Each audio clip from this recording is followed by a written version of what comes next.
আসসালামু আলাইকুম নজরুল ভাই। ওয়ালাইকুম আসসালাম। কেমন আছেন? আছি আলহামদুলিল্লাহ, ভালো আছি।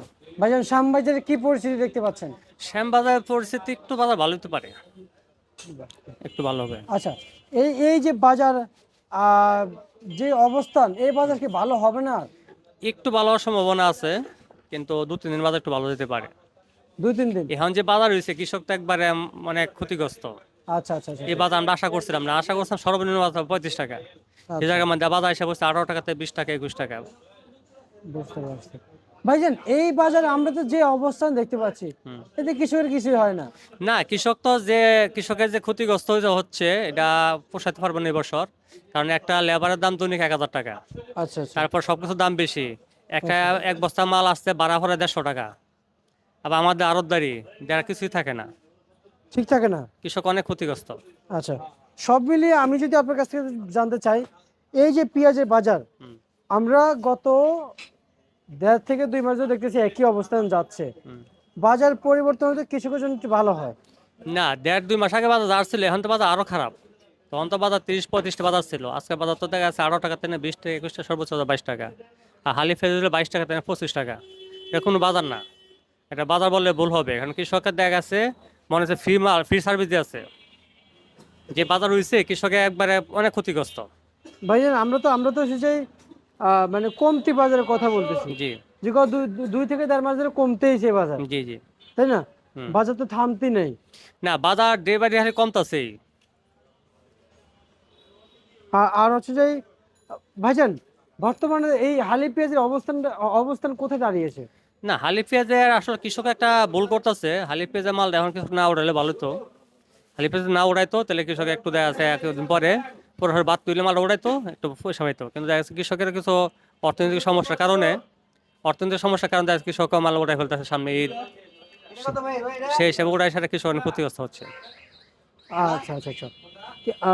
এবং যারা কৃষক রয়েছেন, জি, ওনারা জানিয়েছেন যে অর্থনৈতিক সমস্যা, জি। উৎপাদন খরচ বেশি, বিক্রি করতে আসতে দাম কম, হুম, এবং এইভাবে আসলে পেঁয়াজ চাষ করে থাকা যায় না। হুম, আর হচ্ছে যে কৃষক যদি এইসব বস্তু কথা বলে, আর কৃষক যদি আবাদ ছেড়ে দেয়, হুম। তাহলে আমরা জনগণ বিপদে পড়ে যাবো। না, কৃষক আবার ছেড়ে দিলে আবার বিগত কয়েক বছর আগের মতো আবার বাড়িতে মাল আনতে হবে।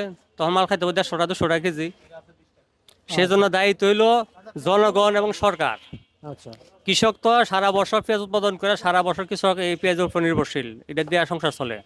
জি আর এখন দেখা যায় গত বছর সেরকম পেঁয়াজ ছিল 45-50 টাকা, এই বছর পেঁয়াজ হলো 20 টাকা 22 টাকা। জি গত বছর তো অর্ধেক দাম কম। আর একটা কৃষকের যে একটা দৈনিক একজন লেবার নিব, দৈনিক হচ্ছে 1000 টাকা তার হাজিরা। আচ্ছা সেই হিসাবে কৃষক কিভাবে বেঁচে থাকতে পারে?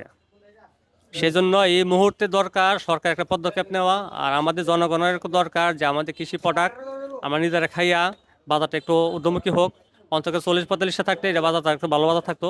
কিন্তু এখন যে বাজার হয়েছে কৃষক অনেক ক্ষতিগ্রস্ত। সেক্ষেত্রে সরকার এই মুহূর্তে পদক্ষেপ নেওয়া দরকার, মাল যাতে বাজারটা একটু ঊর্ধ্বমুখী হয়। আচ্ছা আচ্ছা। কিন্তু এখনকার বাজার অনুযায়ী তো আমরা তো ঊর্ধ্বমুখী তো দেখি না। না, না, না, বাজার ঊর্ধ্বমুখী দেখি নাই। আচ্ছা, আপনি তো একজন ইম্পোর্টার, আপনি তো, জি, এবং আপনার সাথে সবার সাথে কথা হয়, জি। আপনার যে যারা ব্যবসায়ী করেছেন, কৃষক আছেন, তাদের সাথে কথা হয়, হুম। কেমন বুঝতেছেন আসলে পেঁয়াজ এবছর আবাদ কেমন হলে হালি পেঁয়াজ? না, আবাদ হয়েছে এবছর, প্রচুর আবাদ হয়েছে, আবার ফলনও ভালো হয়েছে। আর মাল এবছর কোনো মাল নষ্ট হয় নাই। যে আচ্ছা দুইটা লাগাইছে মাল মানে প্রাকৃতিক কোনো দুর্যোগ হয় নাই, সেক্ষেত্রে মালের ফলনও ভালো হয়েছে, আবাদও ভালো হয়েছে। প্লাস দেখা গেছে মালের কোয়ালিটিও ভালো। কিন্তু দেখা গেছে সরকার যদি এই মুহূর্তে যদি কিছু মাল এক্সপোর্ট করার মতো পদক্ষেপ নিতে পারতো, তাহলে কৃষক একটু ভালো থাকতে পারতো। কিন্তু কারণ মাল যদি কিছু এক্সপোর্ট হইতো, তা আমাদের ডলার একটু রিজার্ভ হইতো, আবার কৃষক রেট একটু ভালো পাইতো। কিন্তু প্রত্যেকটা দেশেই, যে ইন্ডিয়াতে দেখা গেছে যখন মাল উৎপাদন হয় তখন পাগল হয়ে যায় ইন্ডিয়ান সরকার যে মালটা কেমনি এক্সপোর্ট করতে পারবো। কিন্তু বাংলাদেশ সরকার এই ধরনের কোনো পদক্ষেপ নেয় নাই। সেই জন্য কৃষক ভালো সুবিধা করতে পারতেছে না। আচ্ছা আচ্ছা, সেজন্য কিছু ভালো নেই। না, না, না। আচ্ছা, আর হচ্ছে যে ভাইজান, আজকে পেঁয়াজ কত টাকা বিক্রি চলছে? আজকে 18 টাকা থেকে সর্বোচ্চ বাজার হইলো 22 টাকা মরিকাটা। আর হালি পেঁয়াজ হলো 22 টাকা থেকে 25-26 টাকা। আচ্ছা, এই পেঁয়াজ বাজার থাকার কথা ছিল কত টাকা সার্ভিস কীটনাশকের দাম অনুযায়ী? সর্বনিম্ন বাজার থাকা ছিল 40-45 টাকা। 40, এই মুহূর্তে 40-45-50 থাকতো। এটা বাজার ছিল, স্ট্যান্ডার্ড বাজার ছিল। আচ্ছা আচ্ছা আচ্ছা আচ্ছা। আর তার মানে সার বিষ কীটনাশকের দাম মনে হয় 40 টাকা বাজার থাকার কথা। মিনিমাম 40 টাকা, 40 টাকার উপরে থাকলেও দরকার ছিল। আচ্ছা, এখন তো সে 40 টাকা দাম নাই, না না না। তাই না? আচ্ছা, এই এই যে আমরা যে আপনি দেখেন, কারণ এটা এটা আমার কথা না, এটা আপনাদের মতো ব্যবসায়ীদের কথা, যে আলুর যে বিষয়টা, আলুর বাজার এখনো বাড়ে নাই। না আর আমাদের যারা ক্রেতা আছেন ওনাদের তো সমস্যা হচ্ছে না, সেটা আমরা বুঝতে পারছি, কিন্তু যারা কৃষক, যে যিনি এটা উৎপাদন করেছে, ওনার যে কতটুকু সমস্যা হচ্ছে সেটা তো উনিই জানতেছে, আর যাদের সাথে ওনার ভালো সম্পর্ক তারা জানতেছে। আর এই আলু কত বিক্রি হওয়ার কথা ছিল, কত টাকা? না, আলু মিনিমাম 18 থেকে 20টা থাকতো, এটা বাজার ছিল, স্ট্যান্ডার্ড বাজার ছিল। কিন্তু আলু বাজার হলো 8 টাকার থেকে সর্বোচ্চ বাজার 11.5 টাকা। হ্যাঁ, সেই হিসাবে কৃষকের গত বছর ক্ষতিগ্রস্ত হয়েছে, এই বছর ক্ষতিগ্রস্ত হচ্ছে। সেই ক্ষেত্রে যা কৃষক বাঁচাতে গেলে পেঁয়াজ, রসুন আর হলো এই আলু, এই 3টা সরকার এই মুহূর্তে বাইরে মাল এক্সপোর্ট করতে হবে। আচ্ছা, যদি এক্সপোর্ট করতে পারতো তাহলে মোটামুটি বাজার একটা স্থিতিশীল হইতো, কিন্তু এক্সপোর্ট না করতে পারলে বাজার স্থিতিশীল হবে না, ডে বাই ডে বাজার কমতে থাকবে। কমতেই থাকবে, জি। মানে এটার কোনো পরিবর্তন নেই? না, পরিবর্তন নাই, থাকবে না। পরিবর্তন হবে কিভাবে? আমাদের উৎপাদন যা হয়েছে, উৎপাদন থেকে আমাদের যদি চাহিদা থেকে উৎপাদন বেশি থাকে, তাহলে উৎপাদন পরিবর্তন হবে কিভাবে? যে আমাদের যে চাহিদা ছিল, চাহিদা উৎপাদন বেশি হয়েছে, সেটা অতিরিক্ত যে মালটা বাইরে এক্সপোর্ট হইলে আবার দেখা যাচ্ছে মোটামুটি আবার বাজার একটু ভালো হইতো। এই জন্য এই মুহূর্তে সরকার যে পদক্ষেপ নিত, আলু, রসুন এবং পেঁয়াজ এক্সপোর্ট করতে পারতো, তাহলে বাজার ভালো থাকতো। ভাইজান, বাজারে বাজারে রসুন কত করে বিক্রি চলছে? রসুন আজকে বিক্রি করলাম 35 টাকা থেকে সর্বোচ্চ 42 টাকা।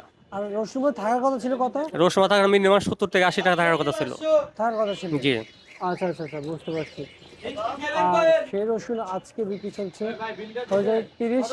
30 টাকা থেকে সর্বোচ্চ 45 টাকা। 45 টাকা জি। রসুনের বাজার। জি। আচ্ছা, শ্যামবাজারে এই যে পেঁয়াজ যে বিক্রি চলছে, জি। কিন্তু আজকের শ্যামবাজারে তো অবশ্যই হাট থেকে খবর এসেছে যে হাটে কত টাকা পার মন গিয়েছিল, অবশ্যই একটু জানাবেন, হাটে কত টাকা গিয়েছে? হাটে মানবে দে 800 টাকা থেকে সর্বোচ্চ 1000 টাকা। 1000 টাকা। জি। আচ্ছা। আর আমরা যতটুকু পরিমাণ বাজার তালিকা দেখতে পাচ্ছি এবং আপনার কাছ থেকে শুনতে পাচ্ছি, এবার তেভাবে থাকার আমার মনে হয় না যে থাকবে, কিংবা আপনারা কিভাবে দেখছেন এবার কিভাবে থাকবে, নাকি সামনে পরিবর্তন হবে? না, বাজার একটু পরিবর্তন হবে, এই বাজার থাকবে না, সামনে একটু বাজার বাড়বে। একটু বাজার বাড়ার সম্ভাবনা আছে। একটু আর সম্ভাবনা এখন যে আছে। বাজার, এটা এখন আর বাজার না। 35 টাকা 40 টাকা এটা এখন বাজার না। 50 টাকা উপরে যে বাজার যাইতো, তাহলে বোঝা একটু বাজার ঊর্ধ্বমুখী হতো, এটা বাজার না। এখন যে বাজার 20, 22, 25, 30 এটা এখন বাজার না। এটা হলো কৃষকের জন্য মানে অনেক ক্ষতিগ্রস্ত। আচ্ছা, বুঝতে পারছি। ঠিক আছে নজরুল ভাই, আপনাকে অসংখ্য অসংখ্য ধন্যবাদ। আমরা ধন্যবাদ জানাচ্ছি আজকে থ্যাংক ইউ। খবরাখবর জানিয়ে দেওয়ার জন্য। এই ছিল আজকে সর্বশেষ বার্তা।